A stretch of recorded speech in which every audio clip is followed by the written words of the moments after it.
Bien, hermanos, de verdad muchísimas gracias por haber tomado este taller. El tema que vamos a estar tocando, como veremos en un momento, no es precisamente uno de esos temas que se tratan a menudo en las iglesias. Así que vamos a orar, vamos a pedir al Señor que nos dé de su gracia, que nos dé sabiduría, que nos ayude a mantenernos en el marco de su palabra. El Espíritu Santo tiene que iluminar nuestro entendimiento para que esto no sea simplemente una cátedra académica, teológica, sino que esto impacte profundamente también nuestro corazón. Aún en aquellas cosas que no entendemos, que podamos aceptar que somos criaturas limitadas, que estamos hablando acerca del Dios inmenso que nosotros no podemos abarcar con nuestras mentes tan pequeñas, ¿verdad? Así que vamos a orar. Padre, queremos darte muchas gracias por lo que tú nos has dado hasta aquí en esta conferencia. Gracias por habernos mostrado en esta mañana que tú estás sentado en tu trono. Los hombres impíos pueden tronar contra ti, pero al final de cuentas, oh Señor, tu voluntad prevalecerá. Ahora te rogamos, Padre bendito, conociendo nuestras propias limitaciones y nuestra falta de sabiduría, que tú nos ayudes a entender tu palabra. Y sobre todo con un tema como el que vamos a estar tratando aquí, por favor ven, que tu Espíritu Santo ilumine nuestro entendimiento. Ayúdanos, oh Señor, porque te lo pedimos en el precioso nombre de nuestro precioso Salvador. Amén. Yo le pido, por favor, que vayan al libro de Éxodo, capítulo 3.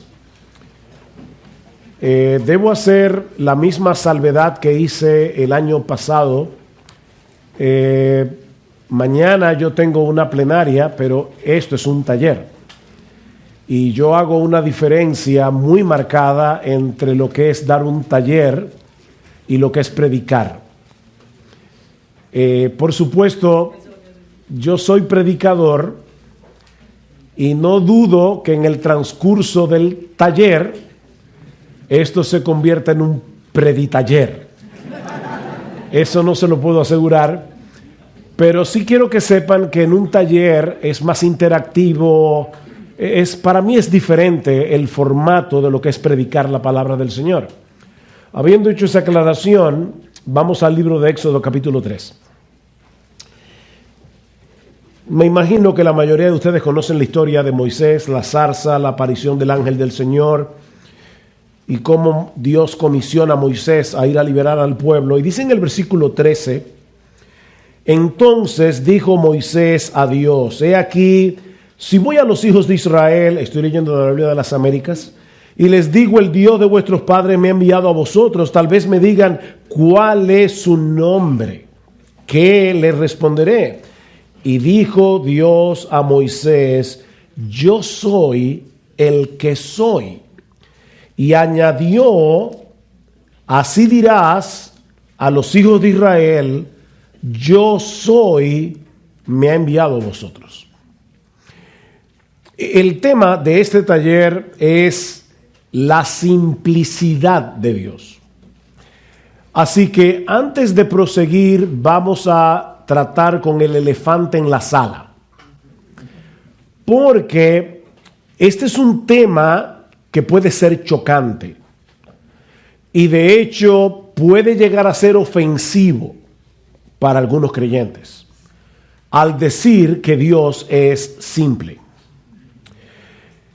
Y esto básicamente por dos razones. Aquí está el elefante.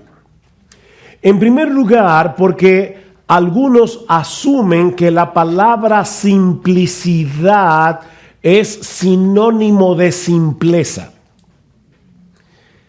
Y no es así.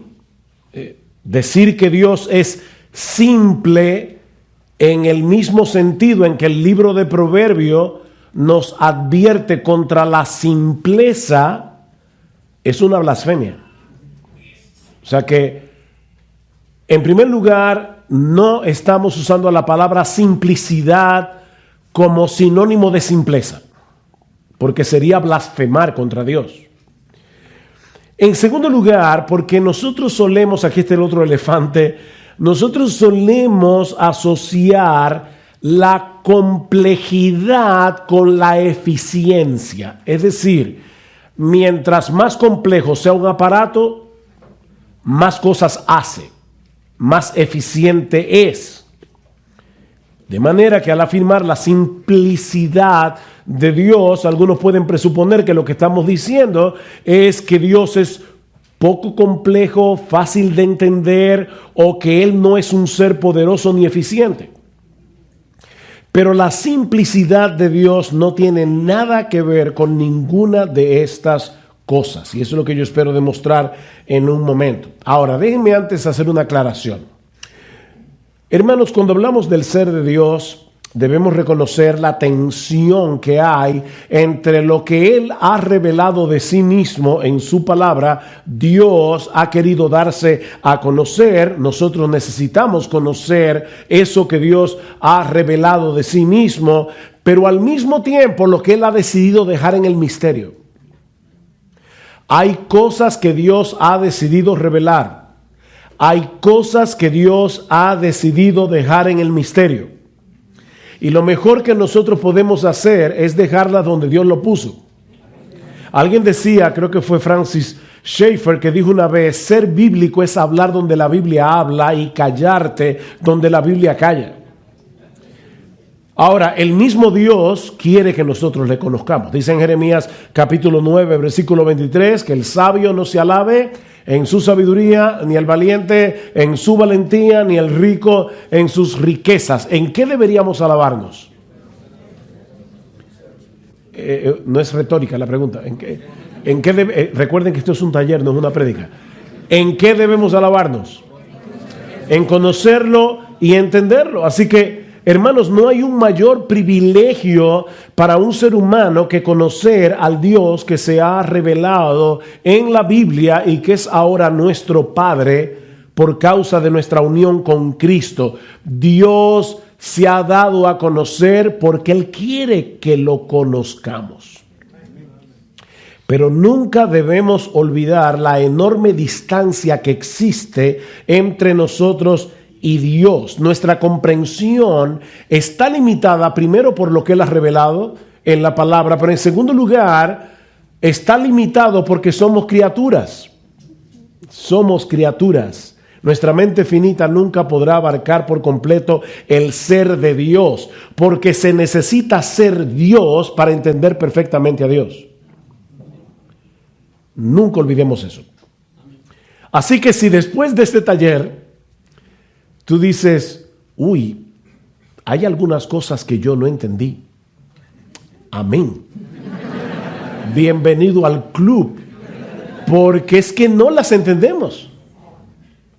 Y tenemos que aceptar eso, tenemos que aceptar nuestra limitación como criaturas que somos y dejar en el misterio lo que Él ha decidido dejar en el misterio. Habiendo hecho esa aclaración, ¿qué vamos a ver en esta tarde? Primero, la simplicidad de Dios explicada. Segundo, la simplicidad de Dios cuestionada. Y en tercer lugar, la simplicidad de Dios aplicada. Porque algunos de ustedes pueden decir: ¿y para qué me sirve esto?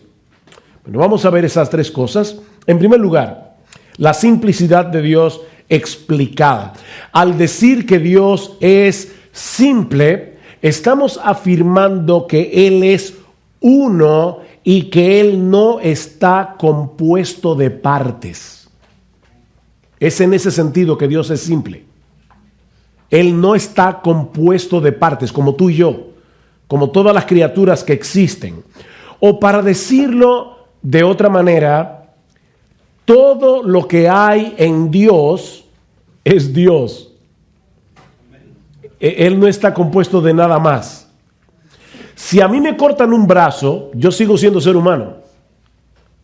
El hecho de que me corten una parte de mí no afecta mi esencia. Pero como Dios no está compuesto de partes, sino que Él es quien Él es, yo soy el que soy, a Él no se le puede quitar nada, absolutamente nada, porque dejaría de ser Dios. Todo lo que hay en Dios es Dios. No hay nada en Dios que no sea Él mismo. Absolutamente nada. Planteándolo de ese modo, yo pienso que el teólogo James Dolezal, quien ha escrito bastante acerca de este tema, tiene razón cuando dice que aún aquellos creyentes que nunca antes han escuchado hablar de esta doctrina, poseen al menos cierto entendimiento de lo que implica la doctrina. De hecho, yo me atrevería a preguntar, y no te sientas mal por esto, porque lo voy a hacer. ¿Cuántos de ustedes han escuchado antes hablar de la simplicidad de Dios? Hay algunas manos en un salón bastante lleno. No es un tema del que se suele hablar. Sin embargo, yo voy a demostrarles, mis amados hermanos, que aún aquellos que nunca antes han escuchado hablar acerca de ese tema, tienen cierta noción del hecho de que Dios es simple. Si le preguntamos a cualquier creyente, asumiendo que es un creyente que se encuentra en una iglesia sana, donde se predica fielmente la palabra de Dios, aunque nunca antes se haya hablado de la simplicidad de Dios, le preguntamos a ese creyente, ¿tú crees que algo que no es Dios es necesario para que Dios sea Dios? ¿Cuál sería la respuesta? No. No, de ninguna manera. Bueno, eso es exactamente lo que estamos diciendo aquí. Dios es autoexistente, eterno, infinito, inmutable. ¿Saben por qué? Porque Él no depende de nada fuera de sí mismo para ser quien Él es y para hacer lo que Él quiere hacer. Nada fuera de sí mismo. Bueno, eso es lo que significa que Dios es simple. Que todo lo que hay en Dios es Dios, que Él no está compuesto de partes. Los seres humanos, por ejemplo, estamos compuestos de diversas partes. Tenemos alma, tenemos cuerpo, algunos dicen cuerpo, alma y espíritu. Yo creo que son cuerpo y alma. El cuerpo tiene partes, el alma también tiene facultades. Nosotros somos seres compuestos, pero no Dios, porque todo Él es solo Él. Así que en vez de rebajar el ser de Dios, como algunos creen, esta doctrina lo exalta infinitamente por encima de todos los seres humanos, los cuales necesitan de todos sus componentes para ser lo que son. Leí recientemente que un Boeing 747 está compuesto de 7 millones de piezas. Y si una de esas piezas se daña, por pequeña que sea, fácilmente el avión no puede volar. Hace unos meses, en marzo, estuvimos en Guadalajara, México, y el avión en el que íbamos a volver a República Dominicana tenía una pieza dañada. Señores, una pieza de 7 millones y se canceló el vuelo. Y nos afectó la vida a todos los que nos íbamos en ese avión. O sea, fíjense que el estar compuesto de partes no necesariamente es una bendición. Puede ser un problema. Pero Dios nunca cambia de planes, nunca, porque Él no depende de nada ni de nadie para ser quien Él es y para llevar a cabo lo que Él ha determinado hacer. Todo lo que Él necesita para ser quien es y para hacer lo que Él hace es Él mismo. Todo lo que hay en Dios es Dios. Pensemos por un momento en este pasaje de la zarza ardiente. En Éxodo capítulo 3. ¿Qué fue lo que le llamó la atención a Moisés? Que la zarza no se consumía. Ahora, Moisés obviamente no era un experto en química, pero él sabía que para que haya fuego tiene que haber un material combustible, tiene que haber un material que se pueda quemar. Así que lo que le llama la atención a Moisés es que aquí tenemos una zarza, hay fuego en la zarza, pero la zarza no se está consumiendo por una razón muy sencilla. El fuego estaba en la zarza, pero no dependía de la zarza para arder. O sea, ese fuego en la zarza era solo fuego. Eso era lo extraño. Era todo fuego. ¿Y por qué razón Dios decidió manifestarse a sí mismo de esa manera? Porque eso es precisamente lo que sucede en el ser de Dios. Así como ese fuego era solo fuego, Dios es todo Dios. Todo lo que hay en Dios es Dios. Él no está compuesto de partes. ¿Recuerdan ustedes esta famosa declaración del filósofo José Ortega y Gasset? Que él decía, yo soy yo. ¿Quién sabe lo que sigue? Yo soy yo y mis circunstancias, decía José Ortega y Gasset. Yo soy yo y mis circunstancias. En otras palabras, lo que el filósofo está diciendo es, mi yo es solamente un ingrediente, una parte de mi vida, porque también están las circunstancias que han rodeado mi existencia. Así que yo soy yo y todas mis circunstancias. Yo soy yo y el país donde nací, el colegio donde me crié, los padres que me engendraron. Yo soy yo y mis circunstancias. Pero en el caso de Dios, las circunstancias no juegan ningún papel. Él es quien Él es. ¿Y saben qué, mis hermanos? Ese es un aspecto del ser de Dios que la Iglesia de Cristo ha defendido a través de toda su historia, aunque lamentablemente a final del siglo XIX y durante el siglo XX, algunos han ignorado o han atacado la doctrina de la simplicidad de Dios. Por eso ahorita cuando yo les decía hace un rato, ¿cuántos han oído hablar de esa doctrina? Vieron que pocos levantaron la mano. Lamentablemente eso es lo que ha sucedido en el siglo XX y XXI. Por ejemplo, el padre de la iglesia Ireneo escribió en el siglo II en su obra Contra herejías que Dios es un ser simple, no compuesto, sin miembros diversos y completamente semejante a sí mismo. Dios es simple. Gregorio de Niza, unos años más tarde, apelaba a la simplicidad de Dios para afirmar la deidad del Hijo y del Espíritu Santo. Lo mismo hizo Agustín de Hipona para defender la Trinidad de Dios. Anselmo de Canterbury, siglo XI, para argumentar a favor de la autosuficiencia y la independencia de Dios, decía, es que Dios es simple. Dando un salto a la Reforma, siglo XVI, la Confesión belga, que fue publicada en 1561, inicia con este párrafo en su artículo primero. Oigan esto. Todos nosotros creemos con el corazón y confesamos con la boca que hay un ser espiritual único y simple al que llamamos Dios. Lo primero que dice la Confesión belga acerca de Dios es que Él es uno y que Él es simple. Y luego dice, eterno, incomprensible, invisible, inmutable, infinito, todopoderoso, perfectamente sabio, justo, bueno y fuente superabundante de todos los bienes. Ese es nuestro Dios.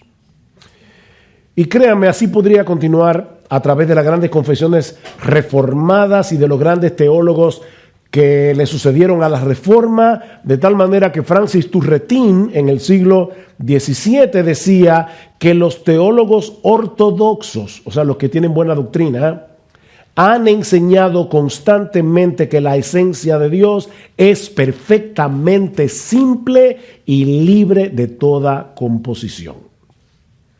Entonces, antes de proseguir, mis hermanos, ¿se está entendiendo lo que queremos decir cuando decimos que Dios es simple? ¿Sí? ¿Seguro? Hermanos, recuerden, no hay preguntas tontas, hay tontos que no preguntan. Así que, antes de yo avanzar, quiero estar seguro. ¿Se entiende en qué sentido estamos diciendo que Dios es simple? No tengas temor de preguntar. Sí, hermano.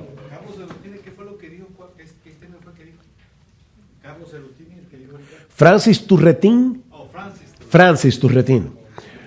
Ok, Esta es la simplicidad de Dios explicada. Veamos ahora la simplicidad de Dios cuestionada. Hay básicamente dos problemas que las personas aluden con respecto al tema de la simplicidad de Dios. El primero son los atributos de Dios y el segundo es la Trinidad de Dios. ¿Cómo puede ser que Dios sea un ser simple, no compuesto, si Él primero está compuesto de todos sus atributos y en segundo lugar si es el Padre, el Hijo y el Espíritu Santo subsistiendo en la única esencia divina? Así que vamos a lidiar ahora con estos dos problemas, que no son dos problemas, pero son inquietudes que pueden surgir. ¿Cómo podemos decir que Dios es simple si la Biblia dice que Él es santo, justo, bueno, omnipresente, omnipotente, omnisciente, eterno, inmutable y todo lo demás? Hermanos, cuando nosotros decimos todo eso acerca de Dios que vamos a estar estudiando en esta misma conferencia, eso no quiere decir que cada uno de esos atributos sea una parte de Dios. O sea, como si Dios estuviera compuesto de un tanto por ciento de amor, un tanto por ciento de santidad, un tanto por ciento de justicia y así con todo lo demás.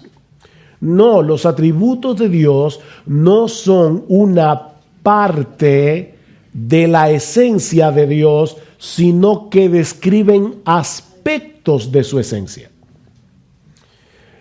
Déjame hacer una comparación aquí.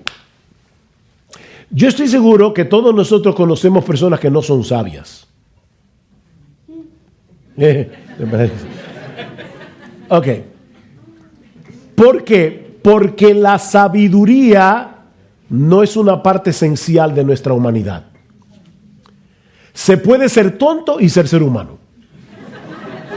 No es un chiste, es real. O sea, la sabiduría no es una parte esencial de nuestra humanidad. Como no lo es la bondad. Hitler era un ser humano. Y lo era Mussolini. Y lo era Stalin. Eran seres humanos, porque la bondad no es parte esencial de nuestra humanidad, pero en el caso de Dios sí lo es. Dios nunca puede dejar de ser bueno, nunca, Dios nunca puede dejar de ser sabio, porque Él es simple, Él no está compuesto de sabiduría, amor, bondad, no, es que esos son aspectos del único y simple ser de Dios. Aleluya, es de verdad, eso es sorprendente. Por ejemplo, la Biblia dice en 1 de Juan capítulo 4 versículo 8, Dios es amor.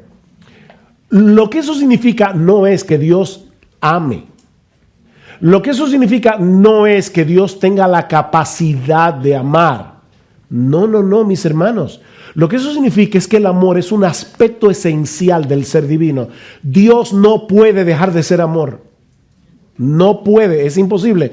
Si en algún microsegundo Dios dejara de ser amor, se destruyera por completo, porque Él es amor. Eso es parte de la esencia divina. Lo mismo podemos decir de su santidad, de su sabiduría. Ahora, eso no quiere decir que no podamos distinguir el amor de Dios de la santidad de Dios. Algunas personas dicen, bueno, pero es que si Dios es simple y todos esos aspectos son parte de la única esencia divina simple, entonces ¿cómo podemos distinguir un atributo de otro? Eso es uno de los ataques que se le hace a esta doctrina. Bueno, voy a hacer otra comparación, aunque recordando, mis hermanos, que hay una enorme distancia entre Dios y cualquier cosa creada. O sea que todo lo que nosotros usemos para poder entender algo de Dios siempre se va a quedar corto. Pero yo creo que esta ilustración puede ayudarnos. En el año 1666, Isaac Newton descubrió que si un rayo de luz pasa a través de un prisma, ¿qué sucede? Se descompone en los 7 colores del arco iris. Bueno, esa luz blanca, cuando va a llegar al prisma, contiene todos esos colores. Pero el prisma nos permite apreciarlos. Pero ya estaban en esa luz desde el principio. Bueno, de la misma manera, mis hermanos, ahora yo espero que hayan bebido café. De la misma manera, cuando la gloriosa esencia de Dios llega, la única, simple, no compuesta, la esencia única, simple de Dios, llega a nosotros, pasa a nosotros a través del prisma de su palabra, de su revelación, podemos apreciar los colores de esa única esencia divina. Y decimos, es que esa luz blanca realmente tiene muchos aspectos adentro que yo no podía ver. Ahora las veo con la Biblia y veo que Dios es amor, bondad, justicia, santidad, etcétera, etcétera. Pero todos esos atributos están contenidos en lo que Agustín de Hipona, en su lenguaje característico, llamaba la simple multiplicidad de Dios. La simple multiplicidad de Dios. Necesitamos que el prisma de las Escrituras divida ese potentísimo rayo de luz de la esencia divina, porque de lo contrario nosotros no podríamos saber quién es Dios. No podríamos decir, es que Dios es amor, es que Dios es santidad, es que Dios es sabio. No podríamos, porque solamente veríamos un rayo de luz. Pero el prisma de la Biblia divide ese rayo. Dice el salmista en el Salmo 90, Señor, tú nos has sido refugio de generación en generación, antes que naciesen los montes y formases la tierra y el mundo, desde el siglo y hasta el siglo, tú eres Dios. O sea, Él siempre es el mismo. Dios nunca puede ser menos de lo que es, ni tampoco puede ser más de lo que es. Si yo le dijera a mi esposa, mi amor, hoy tú eres mejor que cuando nos casamos, eso sería un piropo. Si tú le dices eso a Dios, tú lo estás insultando. Porque fíjense que en la Biblia hay muchas alabanzas a Dios, pero a ningún salmista se le ocurre, Dios, tú eres cada vez mejor. No, a Dios no se le puede alabar así, porque Él no es cada vez mejor. Dios no puede ser mejor de lo que Él ha sido, ni mañana va a ser mejor de lo que Él es hoy, porque Él es simple, Él es lo que Él es y ya. ¿Ven el punto, hermanos? ¿Por qué esto es tan importante? Otro aspecto de la simplicidad de Dios, que para algunas personas es un problema, es la Trinidad. ¿Cómo puede ser que Dios sea simple y al mismo tiempo la Biblia dice que Dios es trino? La Biblia enseña que la esencia única e indivisible de Dios, simplicidad, subsiste completamente en tres personas distintas, el Padre, el Hijo y el Espíritu Santo. El Padre es Dios, el Hijo es Dios, el Espíritu Santo es Dios, y aún así no hay tres dioses, sino un solo Dios, precisamente porque Dios es simple, porque los tres subsisten en una sola esencia divina. Bueno, pastor, ahora sí que no lo entiendo. No lo entiendes, gracias. No lo entiendes porque eso es un misterio. Es un misterio, pero es un misterio que Dios ha revelado de sí mismo. Nosotros jamás vamos a poder comprender cómo puede haber tres personas distintas en la única, simple e indivisible esencia divina. No, eso no lo podemos entender.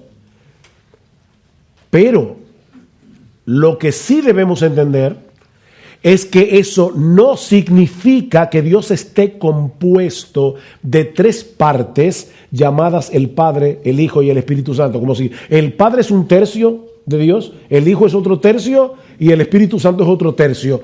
No.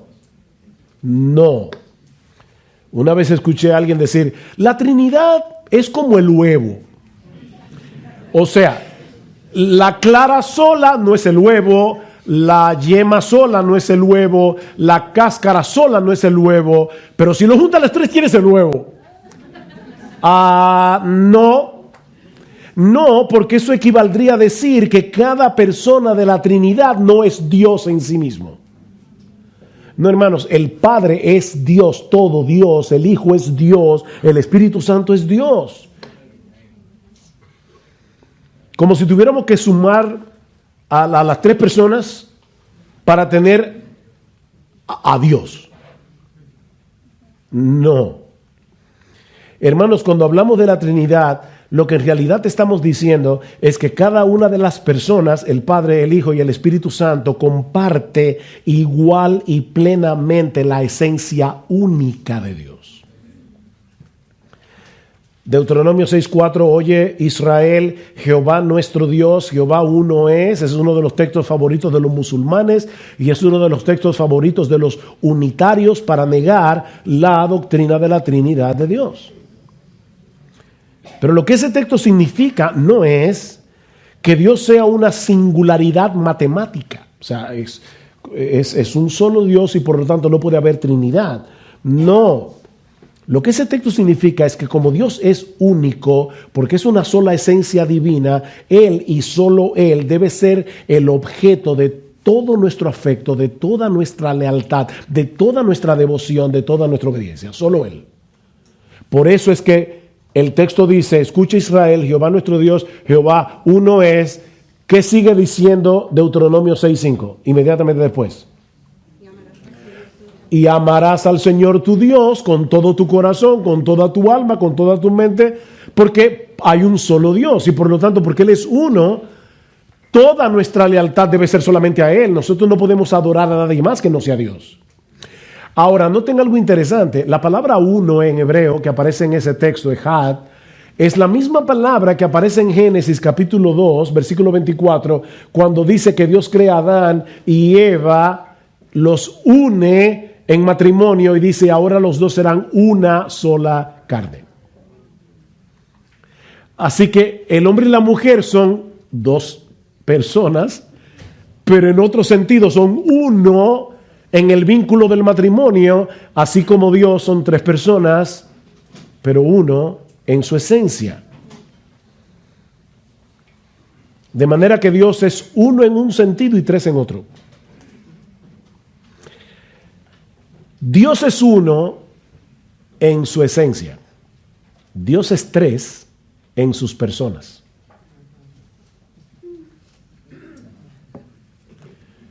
Las tres personas divinas subsisten en un solo Dios. La Biblia enfatiza que hay un solo Dios. Y yo creo que no tengo aquí que buscar textos para probar eso. Pero la Biblia también enfatiza que el Padre es Dios, que el Hijo es Dios y que el Espíritu Santo es Dios. ¿Qué tengo que hacer yo? Aceptar lo que la Biblia dice. Porque así es como Dios se ha revelado. Cuando una persona no acepta el misterio de la Trinidad, en realidad no está adorando al verdadero Dios, está adorando su intelecto. Es decir, a menos que Dios quepa dentro de mi intelecto, yo no puedo aceptar esta doctrina. Pero es que Dios nunca va a caber dentro de tu intelecto. Nunca. Ahí es donde tenemos que aceptar el misterio. La pregunta es, ¿qué es lo que Dios ha revelado de sí mismo en su palabra? Y Él ha revelado que el Padre es Dios, que el Hijo es Dios, que el Espíritu Santo es Dios, pero el Padre no es el Hijo, el Espíritu Santo no es el Padre, el Hijo no es el Espíritu Santo. Son tres personas distintas, pero es un solo Dios. Solo el Padre es el Padre, solo el Hijo es el Hijo. Y solo el Espíritu Santo es inspirado por el Padre y por el Hijo. Yo sé que algunos van a tomar Tylenol cuando salgan de aquí. Pero hermanos, eso es lo que enseña la palabra de Dios. Ok, ya hemos visto la simplicidad de Dios explicada, la simplicidad de Dios cuestionada. Veamos ahora en tercer lugar la simplicidad de Dios aplicada. Yo soy pastor, esto no es una clase de seminario. Nosotros queremos salir de aquí llevándonos algo en el corazón y diciendo ¿qué yo hago ahora con este conocimiento? Varias cosas. En primer lugar, por cuanto todo lo que hay en Dios es Dios, Él no depende de nada ni de nadie para ser quien es y para hacer lo que hace, ya lo dijimos, y por lo tanto, aquí está la aplicación, nosotros podemos tranquilamente descansar en Dios. Mira, depender de mí puede ser un problema. Porque yo puedo tener la mejor intención hacia las personas que amo y no poder hacer por ellas lo que están esperando de mí. Porque yo tengo un límite. Porque yo puedo prometer algo sinceramente y no poder cumplirlo porque hay circunstancias a mi alrededor que me lo impidieron, me enfermé, quién sabe cuántas cosas pueden pasar. Así que depender de mí puede ser un problema, pero no depender de Dios, mis hermanos. Y la razón por la que no es un problema depender de Dios es porque Él es simple. El hecho de que Dios es simple quiere decir que nada ni nadie puede forzar a Dios, ni puede impedir que Dios haga lo que Él decide hacer. Porque Él no depende de nada ni de nadie. Él es absolutamente autónomo, absolutamente independiente. Aún yo dependo, si a mí me cortaran los dos brazos, yo voy a tener un problema porque hay cosas que yo no voy a poder hacer por mí mismo. Yo voy a necesitar que otro me ayude porque yo necesito mis brazos. Pero como Dios no tiene partes, Él no necesita de nada. ¿Ven el punto? Es una bendición que Dios sea simple. Dice Isaías 49:9, porque yo soy Dios y no hay otro Dios y nada hay semejante a mí, que anuncio lo por venir desde el principio y desde la antigüedad lo que aún no era hecho, que digo, mi consejo permanecerá. La palabra ahí es decreto. Mi decreto, mi consejo, lo que yo decido, permanecerá y haré todo lo que quiero. Wow. Se puede confiar en un Dios así. Porque al mismo tiempo, ese Dios todopoderoso, soberano, también es bueno y también es sabio. Entonces, se puede confiar en un Dios así. Él hace todas las cosas, dice la Biblia, según el designio de su voluntad, dice Pablo en Efesios capítulo 1, versículo 11. Su voluntad prevalecerá siempre, porque Él no necesita nada fuera de sí mismo para hacer lo que Él se ha propuesto hacer. Así que, mi hermano, tal vez tú viniste aquí a esta conferencia en medio de una mar de aflicción. Tú puedes confiar en Dios. Tú puedes confiar en Dios. Completamente. Nadie le tuerce el brazo a Dios. Nadie puede decirle, ¿qué tú haces?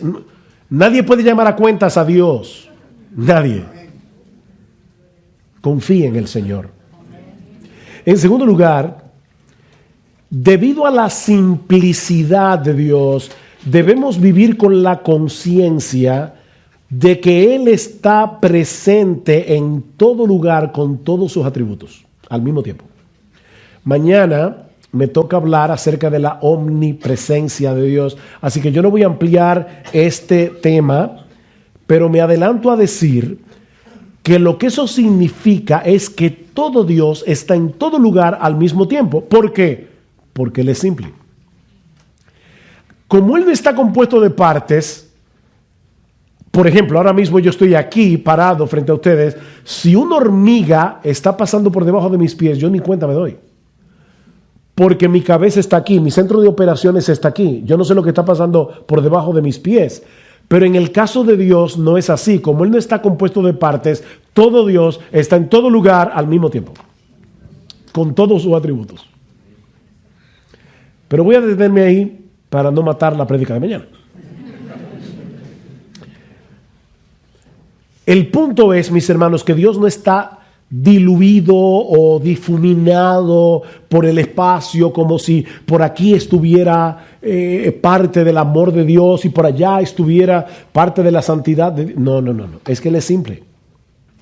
Donde quiera que está Dios, está todo Dios.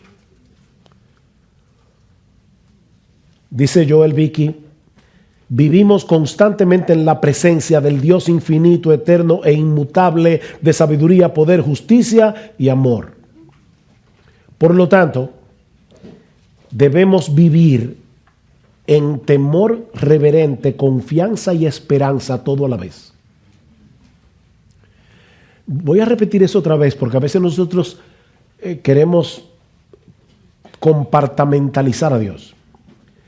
Dado que todo Dios está en todo lugar al mismo tiempo, nosotros debemos vivir todo momento con temor reverente, pero también con confianza y con esperanza, si somos creyentes. Porque Él está presente en todo lugar con todos sus atributos. Debemos suplicarle a Dios en oración, mis hermanos, que nos ayude a estar conscientes de esa realidad, sobre todo cuando estamos inmersos en nuestra vida cotidiana. Porque podemos estar haciendo la cosa más trivial del mundo y aún así lo estamos haciendo en la presencia misma de Dios. Tanto cuando yo predico, como cuando estoy viendo televisión, como cuando estoy relajado en mi casa, estoy en la presencia de Dios. Y yo creo que eso debe cambiar la manera como nosotros vivimos.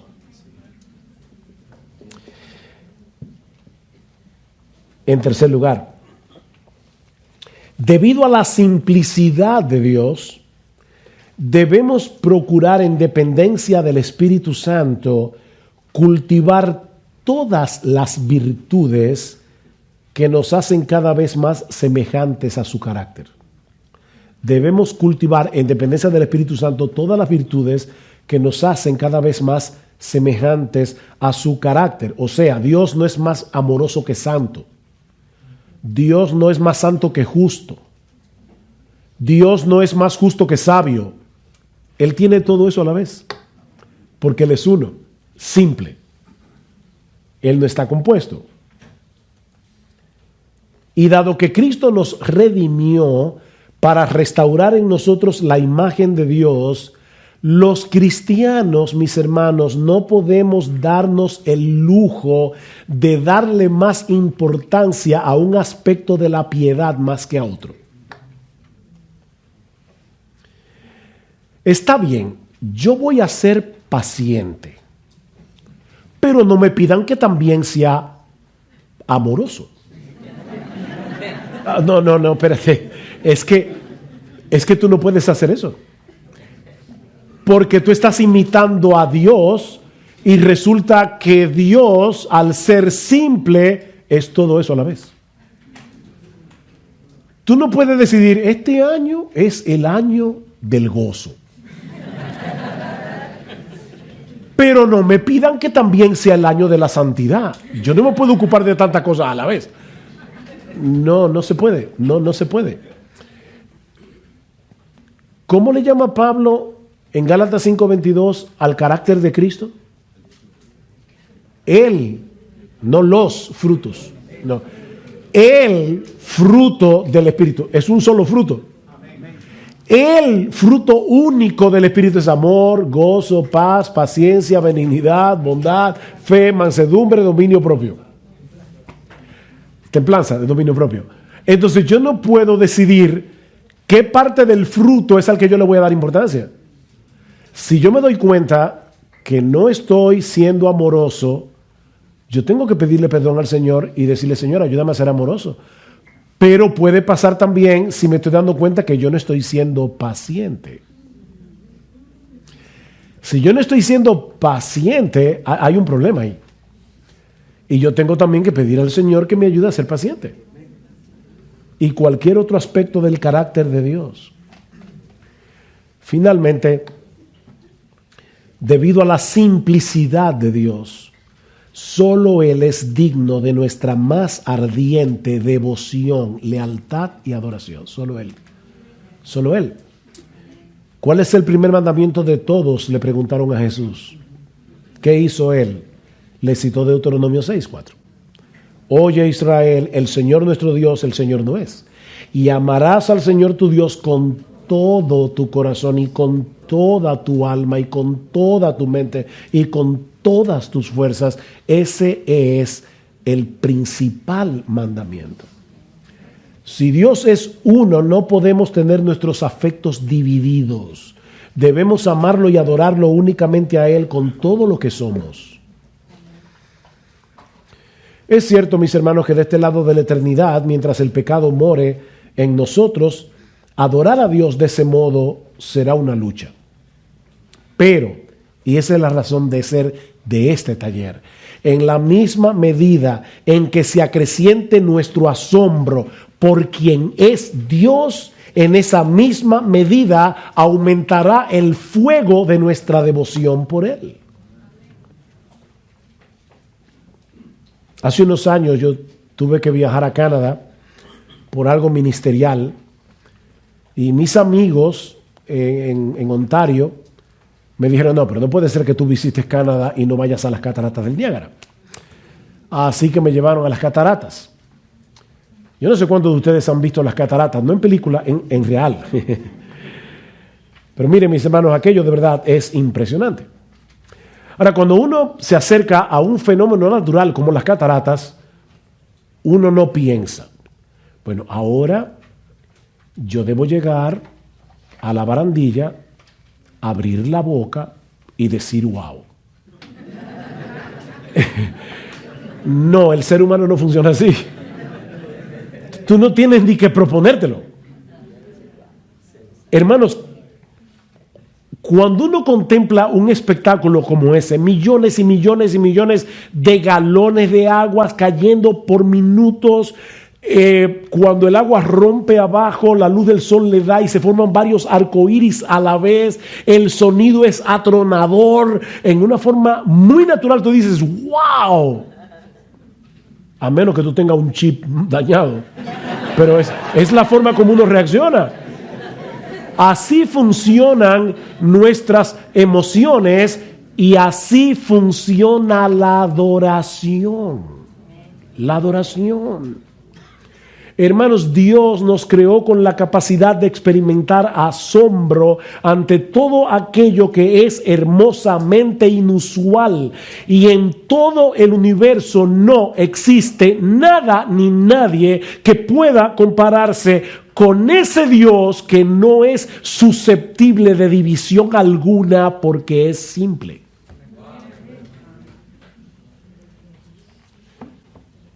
¿Qué es la adoración?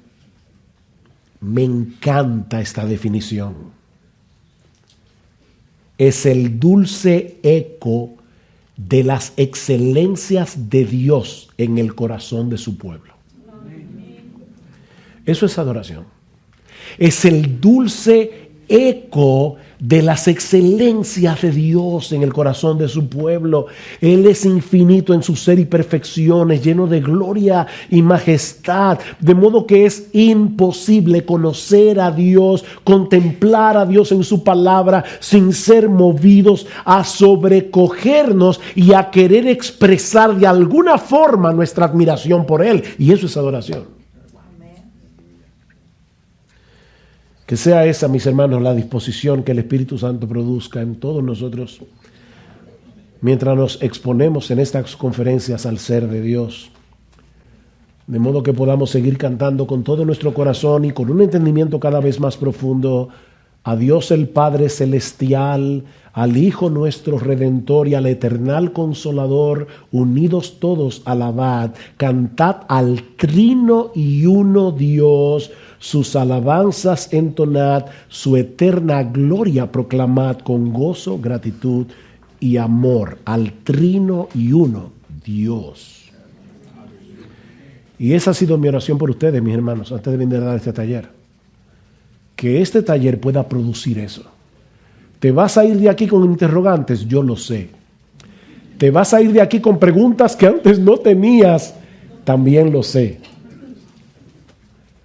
Pero te vas a ir de aquí más asombrado de quién es Dios Entonces está bien. Está bien. Bien, tenemos un tiempo para preguntas. ¿A qué hora es qué tiempo tenemos, Tomás? 15 minutos. Bueno, eso fue la ventaja de empezar antes. Cuando usted dice, cuando dijo, estaba poniendo atención en lo que dijo que Dios es todo en todo, y he escuchado y he aprendido que Dios está en el infierno en el sentido de justicia. ¿Cómo puedo comprender? ¿Cómo me podría dar una explicación al respecto cuando usted dijo que Dios está en todo? Yo creo que mañana te voy a dar esa respuesta, porque vamos a ver que la presencia de Dios no siempre se manifiesta de la misma manera. La presencia. Pero de verdad, no quisiera meterme, porque si te respondo más ahí, creo que voy a meterme en el tema de mañana. Entonces ustedes todos se van a aburrir mañana. Entonces prefiero dejarlo ahí. Sí, hermano. Tengo una pregunta. Si yo saliendo de esta conferencia, como usted dice, puedo salir con más preguntas de las que traje o con un asombro, si es una respuesta. Pero si tuviera que salir, o si voy a salir y llego a mi contorno donde me muevo, a mi iglesia, y alguien me pregunta acerca de lo que vi aquí, o que hablamos de la simplicidad de Dios y de que Dios está en todo, ¿qué pasaje escriturario sería el que pudiera dar que habla de esta simplicidad? Eso es una muy buena pregunta. Con la simplicidad de Dios pasa lo mismo que con la Trinidad de Dios. Es obvio por toda la Biblia que Dios es trino. Pero si tú me dices, búscame un pasaje que pruebe sin lugar a dudas todo lo que encierra la doctrina de la Trinidad de Dios, no tengo ningún pasaje. Yo tendré que buscarte muchos pasajes para decirte si esto es verdad, y esto es verdad, y esto es verdad, y esto es verdad, entonces Dios es trino. Y lo mismo, si esto es verdad, y esto es verdad, y esto es verdad, entonces Dios no puede estar compuesto de partes. Por ejemplo, Dios es espíritu. Ya el hecho de que Dios sea espíritu, ya lo hace imposible de que tenga partes. El problema es que nosotros no siempre tratamos de llevar esa idea hasta sus últimas consecuencias. ¿Qué implica que Dios sea espíritu? Entonces podría decir que al principio comenzó diciendo que va a haber cosas que vamos a poder definir, que hay cosas que no vamos a poder definir. Esto entraría en la parte de las cosas que no puedo definir, pero que en concepto está en toda la escritura. Pero yo sí puedo decirle a una persona, mira, Dios no puede estar compuesto de partes de ninguna manera por una sencilla razón. Si Dios estuviera compuesto de partes, ¿esas partes son o no son Dios? Entonces hay multiplicidad de dioses. O sea, es que lógicamente no puede ser. Por eso yo decía, todo lo que hay en Dios es Dios. Si Dios estuviera compuesto de partes, entonces o llegamos a la conclusión de que cada parte de Dios es un Dios aparte, lo cual obviamente contradice la Escritura, o entonces tenemos que llegar a la conclusión de que hay cosas en Dios que no son Dios, y por lo tanto Dios depende de cosas que no son Dios para ser quien Él es, lo cual también contradice la Escritura. Entonces quedamos en el concepto nada más. Pero no solamente en el concepto, sino en la implicación del concepto. Como yo decía ahora en la aplicación. Solamente con el hecho de pensar que todo Dios, porque es simple, está en todo lugar al mismo tiempo. Eso te frena de pecar, pero también te es de consuelo en la aflicción, como también te lleva a descansar cuando tú estás perplejo y tú no sabes qué hacer, y tú puedes decirle, como yo digo muchas veces a los hermanos de nuestra iglesia, óyeme, Dios no tiene preguntas, solo respuestas. Nosotros tenemos 1,000,000 de preguntas, pero Él no. ¿Por qué? Porque Él es todo sabiduría. Entonces, en ese sentido, sí hay cosas que tú puedes decir desde este taller, yo espero, de cómo te puede ayudar a entender mejor a Dios y cómo interactuar con Dios. Sí, hermano. En cuanto a Jesús, cuando Jesús murió, ya que Jesús es completamente Dios, esa separación que tuvo, ¿cómo es que trabaja? Porque una vez escuché a alguien decir que Jesús es Dios, pero Dios no es Jesús. Entonces, ¿puedes explicar un poco ese concepto? Y esa persona tiene toda la razón. Otro gran misterio, para mí de hecho, uno de los más grandes misterios de la Biblia, no solamente es la Trinidad, sino la persona de Cristo. ¿Por qué? Porque Él es una persona con dos naturalezas. Naturaleza humana y naturaleza divina. La naturaleza humana de Jesús no disminuye su naturaleza humana y la naturaleza divina de Jesús no diviniza su naturaleza humana. Jesús no era Superman, Él era man, alone, solo. O sea, él, como hombre, Él era tan hombre como tú y como yo, excepto sin pecado, pero también era Dios. Entonces, ¿qué fue lo que pasó en la cruz? No, Dios el Hijo no se separó de Dios el Padre en su esencia divina. Eso destruiría la Trinidad. Pero el Hijo en su naturaleza humana, Jesucristo, absorbió toda la ira que merecen nuestros pecados. En su naturaleza humana. Y eso era lo que lo puso a sudar gotas de sangre en Getsemaní. Ahora, de todas maneras, mi hermano, todavía estamos en el terreno del misterio. Yo te puedo explicar hasta donde la Biblia permite el hecho de que Jesús era hombre y era Dios, verdadero hombre y verdadero Dios. Pero más allá de ahí, ¿qué pasó en la cruz? Yo solo sé que el sufrimiento de Jesús en la cruz fue horrible. Porque no fue simplemente un sufrimiento físico. Jesús como hombre había vivido en una perfecta comunión con su Dios.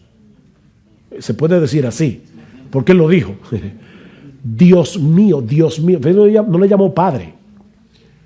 Mi Dios, ¿por qué me has abandonado? Entonces, definitivamente el sufrimiento que Jesús sufrió en su naturaleza humana es indescriptible. Indescriptible.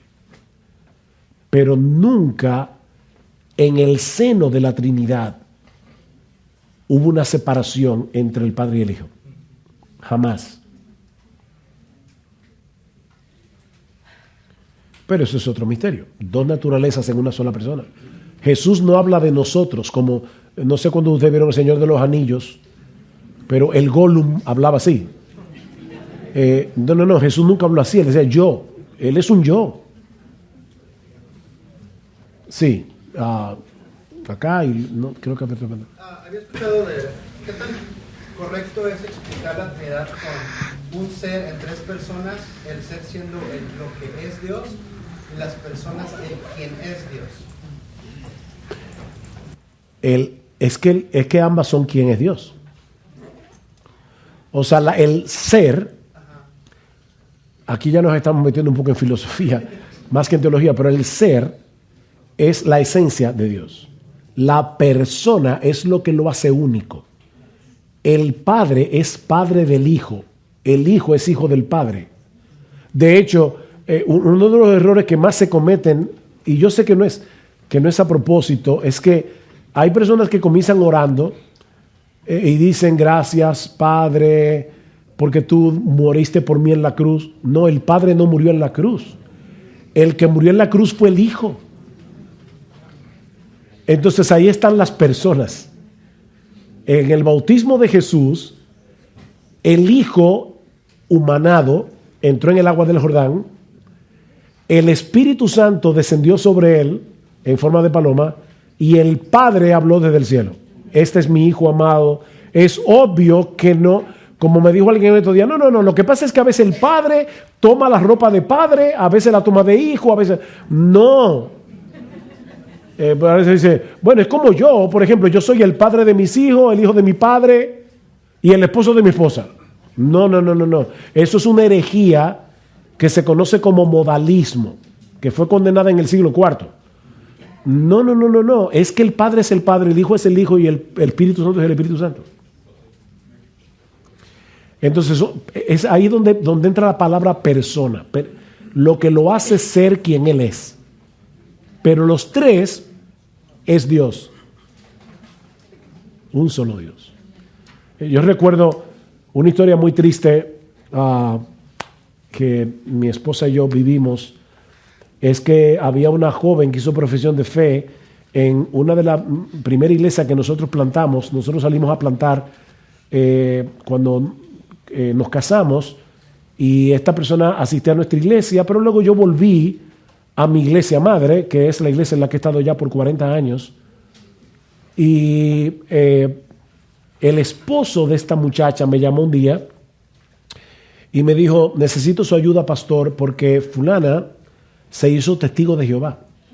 Y fue como, wow, qué duro. Yo le dije: mira, dile que venga a la capital para poder hablar con ella. Ella viajó a la capital y de verdad, los testigos de Jehová hacen un lavado de cerebro. Es una cosa impresionante. Y yo le decía: fulana, vamos a hacer un ejercicio aquí.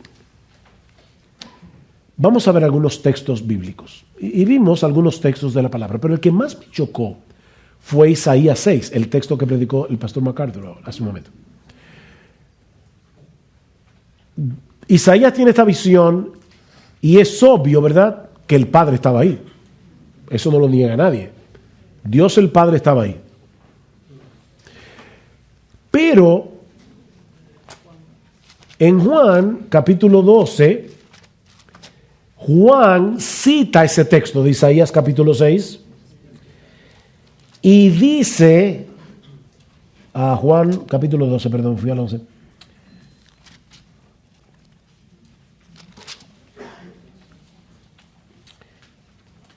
Isaías dijo eso porque vio su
gloria y habló acerca de él, hablando obviamente de Jesús. Y yo le decía, óyeme, según este texto, ¿a quién fue que Isaías vio? Se quedó callada. Y le dije, espérate, que todavía tengo otra pregunta para ti. Vamos a Hechos 28. Y en Hechos 28, Pablo se enfrenta a los judíos que están en Roma, y como ellos se negaron a aceptar el cristianismo, Pablo les dice, bien habló el Espíritu Santo a vuestros padres por medio del profeta Isaías diciendo, y cita Isaías 6. Así que en Isaías 6 obviamente estaba el Padre, obviamente estaba el Hijo y obviamente estaba el Espíritu Santo. Y yo le dije, explícame eso. Y me dijo, no te lo puedo explicar, no tengo respuesta para esos textos, pero aún así sigo siendo testigo de Jehová. Entonces yo me di cuenta ya que ya no valía argumentación, o sea, es que ya no se podía. Unos pocos meses más tarde me llamó el esposo para decirme la triste noticia de que ella, una muchacha joven en los 30, le dio un derrame cerebral y murió. Y siempre nos quedamos, mi esposo y yo, pensando, ¿qué pasó con ella? ¿Se habrá arrepentido antes de morir? Pero hermanos, es un lavado de cerebro. O sea, la Biblia dice claramente que Cristo es Dios. En el principio era el verbo era con Dios. Obviamente que son dos personas diferentes, porque estaba con Dios, pero al mismo tiempo era Dios. ¿A alguien le mató la mano por acá? Sí, esa es la última ya. La última. Oh. Sí. Disculpe, que no sería un tanto atrevido de su parte decir que aquellos que por ignorancia creen que solo existe un solo Dios.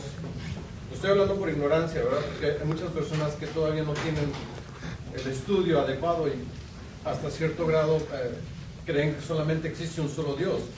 Hace rato usted dijo que aquellos creen que existe un solo Dios y que Cristo Jesús no es Dios y que el Espíritu Santo no es Dios, están adorando al Dios equivocado. ¿No sería un tanto atrevido decir que ellos están adorando al Dios equivocado? Hermano, por falta de conocimiento. Lo que pasa es que sí están adorando al Dios equivocado. Cristo dijo, el que no honra al Hijo, no honra al Padre que lo envió. Por lo tanto, el que no honra a Cristo como Dios, no puede salvarse. No puede salvarse. No hay salvación. De verdad, hermano, yo sé que suena duro, pero un Dios que no es el Dios trino que se revela en la Biblia es otro Dios. Pero a lo que me refiero, no sería un tanto arrogante decir, están adorando al... Espérame, déjame acabar. Que por su ignorancia todavía no entienden eso, pero que ellos tienen una fe sincera y llaman a Dios, aunque todavía no han llegado a ese entendimiento. Mira lo que pasa. Nadie será salvo, nadie, si no es a través de la predicación del Evangelio. Y el Evangelio, el verdadero Evangelio, es que el Hijo de Dios hecho hombre murió en la cruz por nuestro pecado porque era el único que podía pagar mi deuda. Por lo tanto, cualquier otra cosa ya no es Evangelio y por lo tanto ya no salva. Solo el Evangelio salva, solo el Evangelio es poder de Dios para salvación. Yo puedo admitir que un nuevo creyente tenga errores doctrinales en los que debe ser guiado, pero no ese. No ese. Es como que tú digas, óyeme, pero si el pobre cree, por su ignorancia, que él será salvo por su fe y por sus obras al mismo tiempo, yo te diría, va camino al infierno. Porque no puede haber salvación a menos que tú confíes plenamente en Jesús. Y no como cualquiera, sino como el Dios encarnado que murió por mis pecados. De lo contrario, no hay salvación.